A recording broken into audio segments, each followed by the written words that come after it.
तो dear student, आज की यह वीडियो महासंग्राम होने वाली है। जो भी हमारे बीएच सेकेंड सेमेस्टर के स्टूडेंट हैं जिनका सब्जेक्ट इकोनॉमिक्स यानी कि अर्थशास्त्र है, उनको ये वीडियो कंप्लीट देखना चाहिए, क्योंकि लगभग जो प्रश्न है वो इसी वीडियो से आपकी परीक्षा में आने वाले हैं। तो वीडियो को कंप्लीट देखेंगे तो आपको काफ़ी हेल्प मिलेगा, क्योंकि यही इस वीडियो का नाम है महासंग्राम। महासंग्राम वीडियो का मतलब यही हुआ कि लगभग प्रश्न जो है वो महासंग्राम वीडियो से, यानी कि महासंग्राम जो हम आज वीडियो बना रहे हैं उसी से आएंगे। सबसे पहले यहाँ पर जानकारी के लिए आपको बता दें, बीए आपका प्रथम वर्ष यानी कि फर्स्ट ईयर है, और सेमेस्टर आपका द्वितीय है यानी कि बीए सेकेंड सेमेस्टर, बीए द्वितीय सेमेस्टर, और सब्जेक्ट आपका अर्थशास्त्र यानी कि इकोनॉमिक्स है, और प्रश्न पत्र का नाम है, ठीक है, सेमेस्टर अर्थशास्त्र। तो जितने भी क्वेश्चन आएंगे वो सेमेस्टर अर्थशास्त्र जुड़े होंगे, और सारे क्वेश्चन हम आपको इस वीडियो में प्रस्तुत करेंगे। क्वेश्चन भी है, उसका उत्तर भी है। तो बिना देरी के वीडियो में आगे बढ़ते हैं, तो जानते हैं कि कौन कौन से प्रश्न जो इस बार आपकी परीक्षा में आने वाले हैं। तो पहला प्रश्न है इस वीडियो का कि मुद्रा स्फीति से आपका क्या आशय है, या फिर मुद्रास्फीति किसे कहते हैं, ऐसा भी प्रश्न हो सकता है, या फिर मुद्रास्फीति की परिभाषा दीजिए, किसे कहते हैं आशय। तो ये विभिन्न प्रकार के प्रश्न पूछे जा सकते हैं, लेकिन उत्तर सेम ही होगा, क्योंकि तरीके अलग अलग है पूछे जाने के, लेकिन उत्तर तो एक ही होगा। कोई चीज़ है, कहीं जाना है आपको, ठीक है, जैसे आपको दिल्ली जाना है, तो दिल्ली जाने के लिए आपको बहुत सारे रास्ते हैं, ठीक है, ओके। तो जगह एक ही है, भैया जाना हमको दिल्ली भी, आपको जाना, लेकिन आप किसी दूसरी रूट से जाएंगे, हम किसी दूसरी रूट से जाएंगे, कोई किसी दूसरी रूट से जाएगा। तो वही मतलब यहाँ पर हुआ। तो इसका उत्तर लिखेंगे कि सामान्यतः वस्तुओं तथा सेवाओं के मूल्य में वृद्धि की स्थिति को मुद्रास्फीति के नाम पे जाना जाता है। यानी कि कोई भी वस्तु है, कोई भी प्रोडक्ट है, ठीक है, उसकी प्लस सेवा कोई सर्विस है, उसके मूल्य में वृद्धि की स्थिति को मुद्रास्फीति कहेंगे। मान लीजिए कि मुद्रास्फीति कहेंगे। मान लीजिए कोई प्रोडक्ट है, कोई सामान है, मोबाइल है, ले लीजिए, मोबाइल ले लीजिए, कैमरा ले लीजिए, एयरफोन ले लीजिए, ये सब आपकी क्या हो गई, वस्तु हो गई, ठीक है।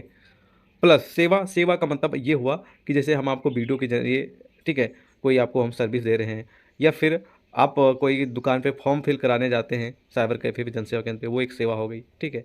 या फिर ऑनलाइन माध्यम से आपकी कोई हेल्प कर रहा है, वो एक सेवा हो गई। तो ये वस्तुओं में, और जो सेवाएं होती हैं, जब इनका जो रेट होता है उसमें बढ़ोतरी होती है, यानी कि उसमें वृद्धि होती है, तो ऐसी कंडीशन को, ऐसी स्थिति को हम मुद्रास्फीति के नाम से जानते हैं, या फिर जाना जाता है। इस बात को ध्यान रखेंगे, ठीक है।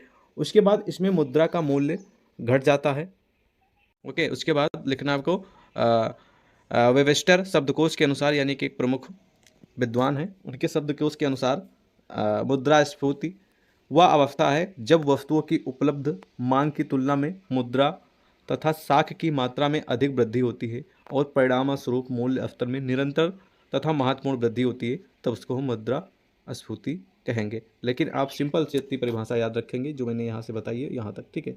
ये आप लिख देंगे तभी आपको पूरे नंबर मिल जाएगा, क्योंकि ये बहुत बेटर परिभाषा है, ओके। चलिए नेक्स्ट क्वेश्चन की ओर बढ़ते हैं। नेक्स्ट क्वेश्चन आप लोगों के समझ प्रस्तुत है, ध्यान सुनेंगे। नेक्स्ट क्वेश्चन कह रहा है कि हरित क्रांति से क्या आशय है, या फिर हरित क्रांति की परिभाषा दीजिए।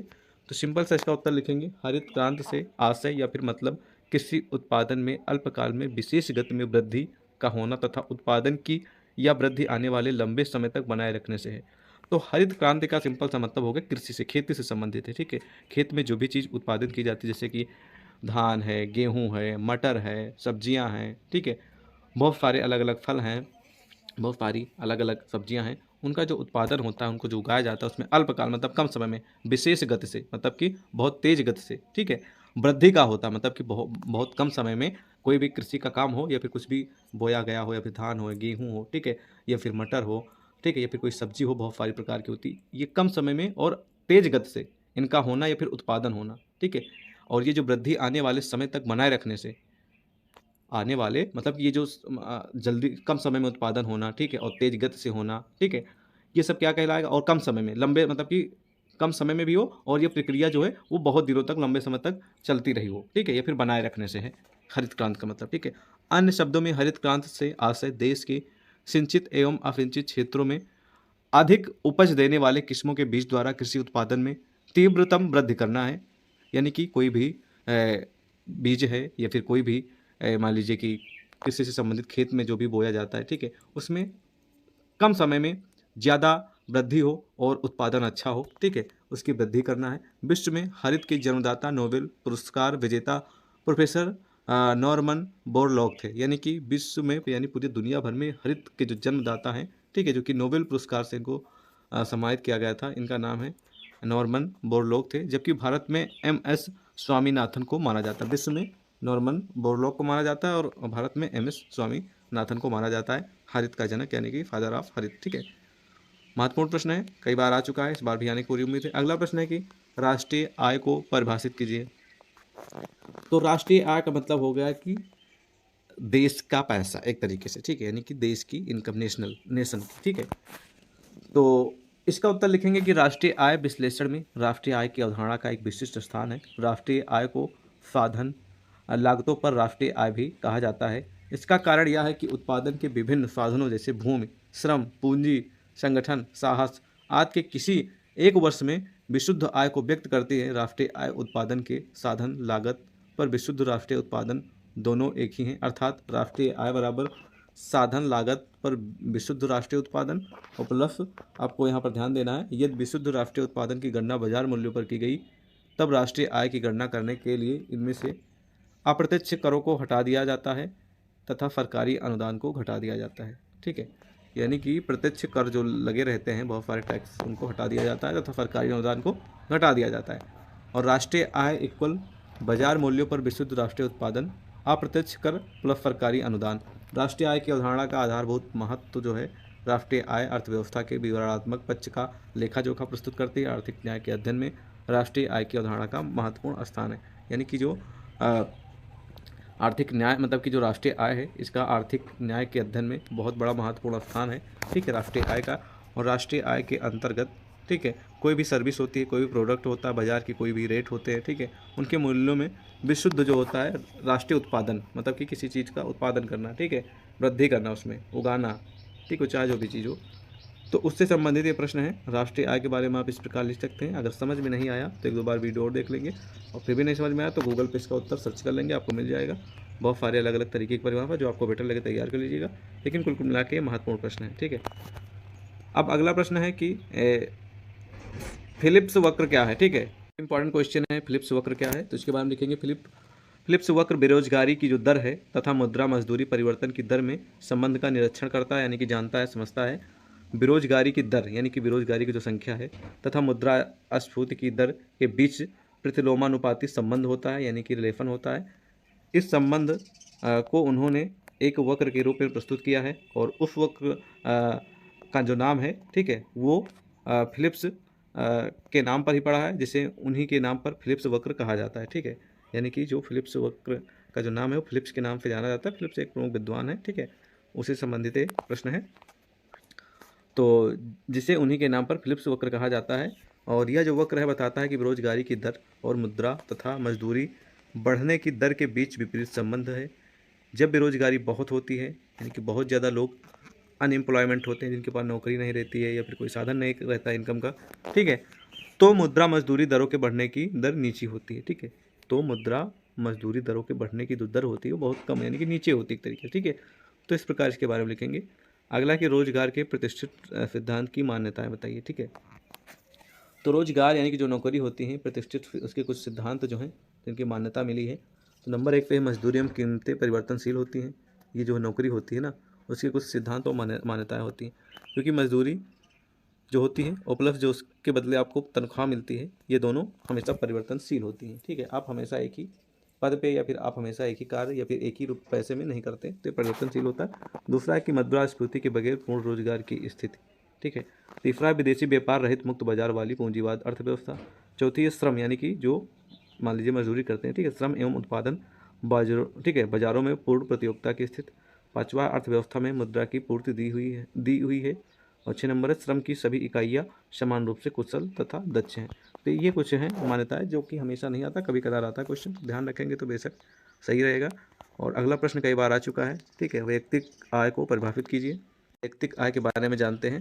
तो वैयक्तिक जो आय है सभी स्रोतों से व्यक्तियों तथा परिवारों को प्राप्त चालू आय वैयक्तिक आय कहलाती है। यानी कि सभी स्रोतों से व्यक्तियों तथा परिवार को प्राप्त चालू आय, मतलब कि जो कमाई होती है घर की, ठीक है, सभी स्रोत, जैसे कि बहुत लोग कोई बिजनेस करते हैं, कोई लोग नौकरी करते हैं, कोई पर डे मजदूरी करते हैं, ठीक है, या फिर कोई उनकी शॉप है, उस पर जो कमाई होती है पूरे परिवार की, ठीक है, उससे प्राप्त जो चालू मतलब कि पर डे आने वाली जो, ठीक है, इनकम होती है, तो उस चीज़ को हम कहेंगे वैयक्तिक आय। ओके, तो चालू आय का सिंपल सही मतलब कि प्रतिदिन आती हो, किसी काम से अभी आई, फिर आई, थोड़ी देर बाद फिर आई, ठीक है।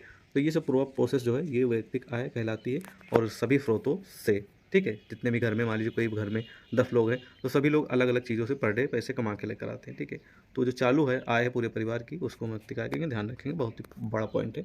इसे प्राप्त करने के लिए निजी आय में से निगमित क्षेत्र द्वारा अवितरित लाभ तथा भुगतान किए गए निगम करों को हटा दिया जाता है। भारत में अवितरित आय से आप उद्यमों से ठीक है, बचत से हैं। स्थानीय उद्यमों की निबल बचतों की गणना करने के लिए उद्यमों की बचतों में से विदेशी कंपनियों द्वारा रोकी गई निबल आय को घटा दिया जाता है। बाकी आप इतना तैयार कर लेंगे व्यक्ति आय के बारे में परिभाषा, आगे पढ़ें या ना पढ़ें इग्नोर भी कर सकते हैं। अगला प्रश्न है कि शुद्ध राष्ट्रीय उत्पाद किसे कहते हैं, ठीक है। क्वेश्चन है शुद्ध राष्ट्रीय उत्पाद किसे कहते हैं, क्वेश्चन आता है लेकिन बहुत कम उम्मीद है कि आने की, तो आप इसको पढ़ भी सकते हैं, इग्नोर भी कर सकते हैं, लेकिन पढ़ लेंगे तो बेटर ही रहेगा। इसका उत्तर लिखेंगे जिसको शॉर्ट में एनएनपी के नाम से जानते हैं। उत्पादन कार्य में यानी कि कोई चीज़ हमें मतलब कि बनाना है या फिर उत्पाद करना है या फिर कहीं से, ठीक है, उसको निकालना है, ठीक है, बनाना है, ठीक है। तो उत्पादन कार्य में हम पूंजीगत यंत्र का भी उपयोग करते हैं, ठीक है, और जो धीरे धीरे घिसते रहते हैं तथा कुछ मशीनें और यंत्र अप्रचलित हो जाते हैं। इसलिए कुल राष्ट्रीय उत्पादन का कुछ भाग घिसे तथा अप्रचलित यंत्रों को बदलने के लिए किया जाएगा। अतः यदि कुल राष्ट्रीय उत्पादन में से मूल्य हाफ या घिसाई बेग को घटा दे तो शुद्ध राष्ट्रीय उत्पादन बचा रहेगा गणितीय रूप में एनएनपी इक्वल जीएनपी और माइनस, ठीक है, हाँ, माइनस डिप्रेशन, ठीक है, डिप्रेशन। तो इस प्रकार आप इसका उत्तर लिखेंगे। और हालांकि ये कभी कदार आता है, हमेशा नहीं आता है, आप इग्नोर भी कर सकते हैं, पढ़ भी सकते हैं।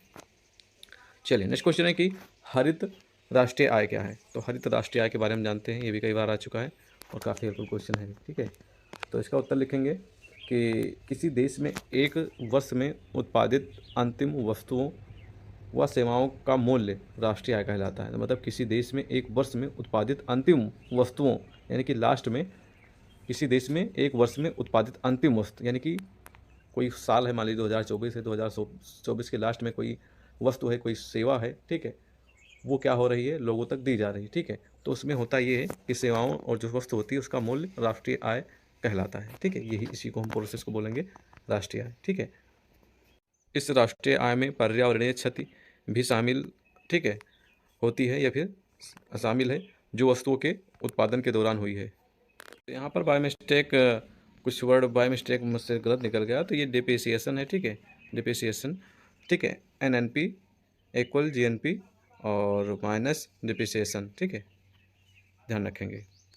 उसके बाद यहाँ पर हम अगले पॉइंट की ओर बढ़ेंगे कि हरित राष्ट्रीय आय, ठीक है, हरित राष्ट्रीय आय इक्वल राष्ट्रीय आय माइनस पर्यावरणीय क्षति का, ठीक है, मौद्रिक मूल्य। तो इस प्रकार लिखेंगे। हालांकि क्वेश्चन हरित क्रांति वाला ज़्यादा आता है और हरित आय वाला बहुत कम उम्मीद है, लेकिन तैयार कर लेंगे तो बेटर ही रहेगा, ठीक है। और बढ़ते हैं इस क्वेश्चन की ओर।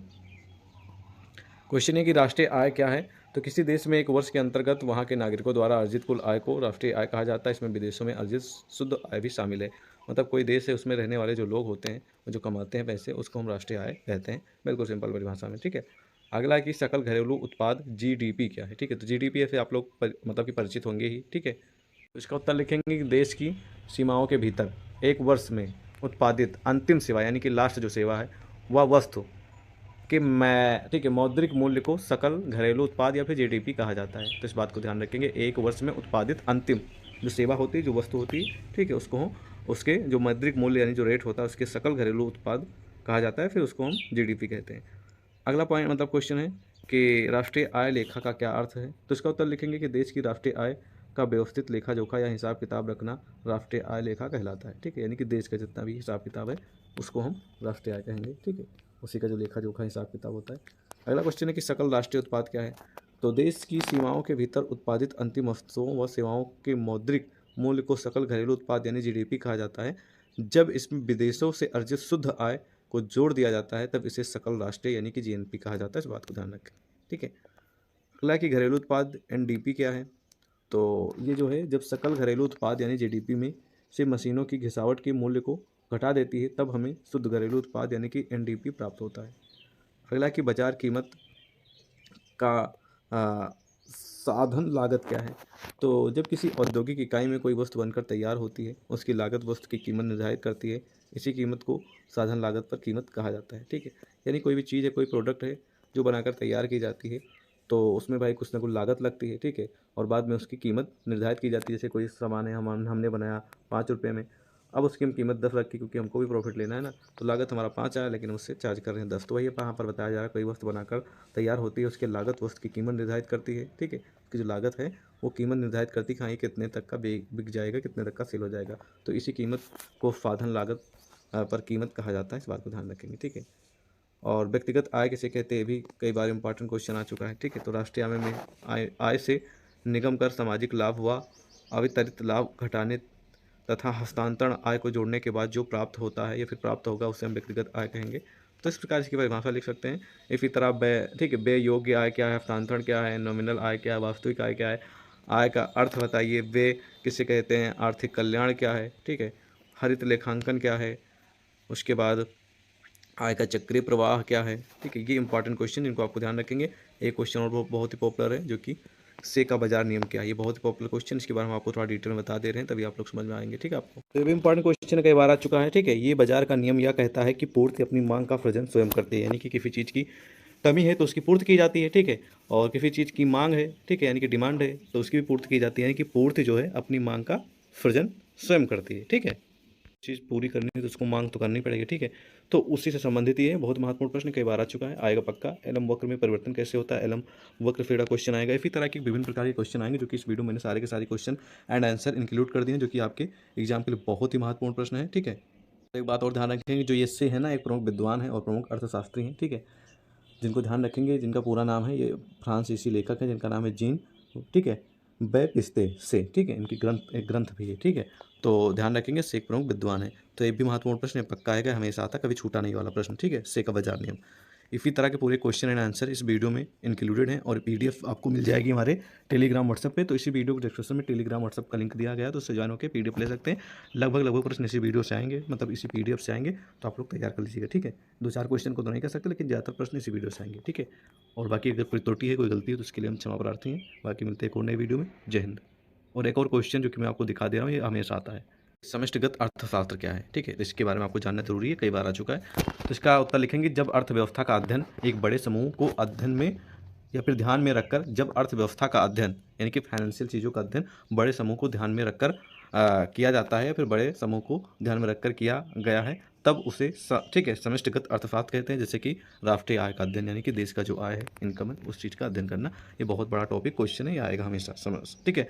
समष्टिगत से जुड़ा क्वेश्चन हमेशा आता है और एक नहीं 2-3 क्वेश्चन आएंगे, ध्यान रखेंगे, ठीक है। अच्छा तैयार कर लीजिएगा। बाकी ऑल द बेस्ट, जय हिंद।